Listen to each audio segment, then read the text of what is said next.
Maaf ya guys, kalau kalian berbicara tentang organik tapi beli, sebaiknya pupuk kimia saja guys. Kalau kalian beli sih mungkin lebih bagus, karena pupuk kimia itu fast release ya, jadi dia dimakan cepat oleh tanaman.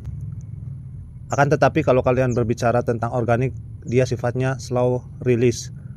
Maksud saya, kita berbicara tentang organik ini adalah kita meniru nenek moyang kita. Kita harus ngirit seirit-iritnya ya guys, bukan tanpa alasan, karena pupuk sekarang sedang naik. Maka dari itu kita sebisa mungkin untuk bisa membuat pupuk organik, entah itu sebagai kompos atau sebagai pupuk organik cair. Contohnya seperti ini guys. Ini daunnya lebat sekali, terlihat tidak ada penyakit yang menyerang tanaman cabai ini, dikarenakan itu adalah perawatan. Jika ada rumput-rumput yang di sini, kita ambilkan ya, kita buang. Ini di sekitar sini tidak ada belalang atau hama-hama yang lainnya, sehingga tanaman ini tidak mudah diserang guys. Dan bukti dari pupuk organik cair adalah seperti ini guys.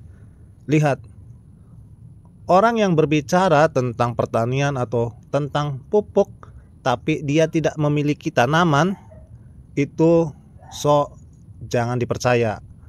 Walaupun ilmunya itu benar, belum tentu diaplikasikan benar untuk orang lain. Ada yang kebetulan dan ada juga yang tidak kebetulan. Oleh karena itu kita lihat orang yang praktisi di lapangan. Dia mempunyai setidak-tidaknya beberapa tanaman untuk membuktikan bahwa pupuk yang dia buat itu subur adanya. Contohnya seperti tanaman terong ini. Ini tanaman tidak pernah saya pupuk oleh pupuk kimia apapun ya guys. Saya membuatnya sendiri.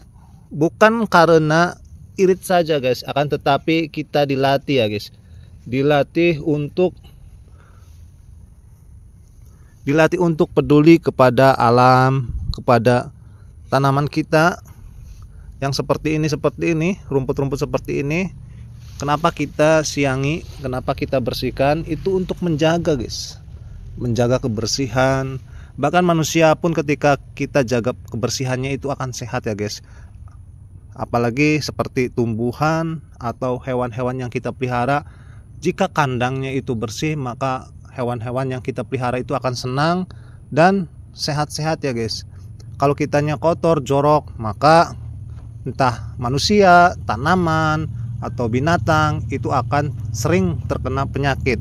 Contohnya ini, tanpa saya semprot fungisida atau insektisida, terlihat tidak ada yang menyerang karena lingkungannya itu sehat, lingkungannya itu bersih ya, sehingga penyakit-penyakit itu jarang sekali guys yang adanya penyakit. Nah, mulai hari ini mari kita bersama menjaga alam agar tetap bersih. Sampah-sampah organik dibuat pupuk, jangan malas, dan terus mengembangkan organik ya guys, karena organik itu sangat powerful. Kalau kita tahu caranya, kita akan puas dengan pupuk-pupuk yang dibuat oleh kita sendiri. Kita akan bangga ya guys, tidak mengandalkan pupuk kimia yang beli atau pupuk organik yang beli. Itu sebabnya kita membuat organik, untuk pelajaran bagi kita semua. Ayo kita jangan malas untuk membuat sesuatu atau menciptakan sesuatu apa saja, agar kita tahu mana yang baik dan mana yang buruk buat tanaman kita. Karena obat atau pupuk tidak akan memberikan dampak apapun ketika kita malas merawat tanaman kita. Seperti ini hasilnya kalau tanaman kita selalu dipelihara, maka jangan malas. Kalian mengerti semuanya, dan kalau ada kata-kata yang salah atau menyinggung kalian, saya mohon maaf, karena ini untuk kebaikan kita bersama. Akhir kata saya ucapkan wassalamualaikum warahmatullahi wabarakatuh.